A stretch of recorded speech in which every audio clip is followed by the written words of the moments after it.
మన తెలుగులో వచ్చిన వరస్ట్ మూవీస్ ఏంటో చూద్దాం. Number 5 world famous lover. ఈ సినిమా మరో కళాకాండం. ఈ సినిమా మొత్తం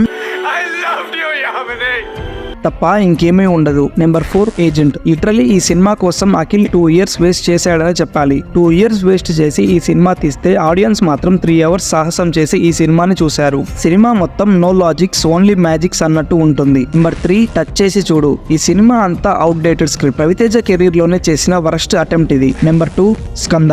మన బోయపటి మామ చిన్నప్పుడు ఫిజిక్స్ క్లాసెస్ కి స్కిప్ చేసేవాడనుకుంటా. అందుకే ఈయన సినిమాల్లో మనకి ఫిజిక్స్ తో సంబంధం లేనట్టు ఉంటుంది. రామ్ తో చేసిన ఈ సినిమాలో కూడా అంతే. ఈ సినిమానే పెద్ద రాడ్ అనుకుంటే మళ్ళీ ఇందులో డ్యూల్ రోల్ ఒకటి. క్లైమాక్స్ లో వచ్చే రామ్ మాత్రం బీహార్ దొంగలా ఉంటాడు. ఫైనలీ నెంబర్ 1 మాస్టర్ పీస్ బోలా శంకర్. మెహర్ అన్న ఈ సినిమాతో ఎక్కడ హిట్ కొట్టేస్తాడో అని కాస్త భయపడ్డాం. కానీ మన ఎక్స్పెక్టేషన్స్ కి అస్సలు తగ్గేదే లేదన్నట్టు తీశాడు ఈ సినిమా కూడా. అసలు మెగాస్టార్ చిరంజీవి ఈ సినిమాకి ఎలా ఓకే చెప్పాడో అర్థం అవ్వట్లేదు. మెహర్ మామ మనకి దింపిన రాడ్స్ లో ఇది ఒకటి. అలాగే మన తెలుగు ఇండస్ట్రీలో ఇంకా ఇలాంటి రాడ్ సినిమాలు ఎన్నో ఉన్నాయి. నెక్స్ట్ వీడియోలో చూద్దాం.